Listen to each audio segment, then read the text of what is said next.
बेहतर नेमत दीदार तू सबसे बेहतर नेमत दीदार तू আল্লাহ মুরগির মালের জন্য তো আসি নাই, জান্নাত পাবো এই আশায় তো আসি নাই, আল্লাহ জান্নাতি বাড়ি পাবো এই আশায় তো আসি নাই, জান্নাতি গাড়ি পাবো এই আশায় তো আসি নাই। তাহলে কেন আসছো? আল্লাহ জান্নাতে আসছি, জান্নাতে নাকি তোমার দেখা পাওয়া যাবে, তোমার সাক্ষাৎ পাওয়া যাবে। কই রে মালিক কই, তোমার চেহারা এখনো পাই নাই। জান্নাতে আইসা তোমার চেহারা দেখার আগ পর্যন্ত আমরা জান্নাতে এখনো কোনো মজা পাইতেছি না। আল্লাহ বললেন তোমরা আমাকে দেখবা? আমরা বলবো হ্যাঁ দেখবো। আল্লাহ আমাদেরকে তাফসীর ইবনে কাসীরের মধ্যে পাওয়া যায় আল্লাহ আমাদেরকে একটা মাঠের মধ্যে নিয়ে যাইবেন। ওই মাঠের নাম হলো ওয়াজিদ।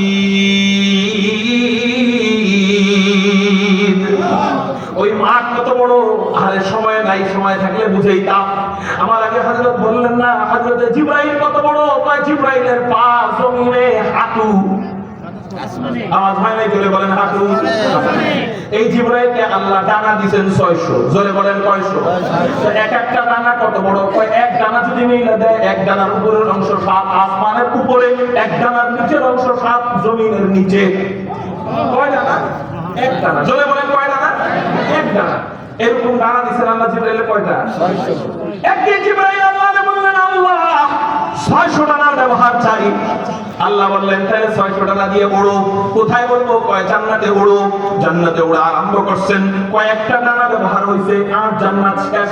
আল্লাহ বললেন জিবরাইল আর উড়ো না।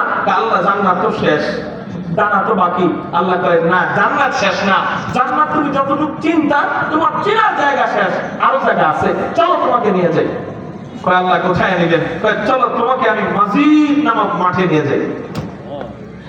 আল্লাহ পাক রব্বুল আলামিন হযরত জিবরাইলকে মাজিদ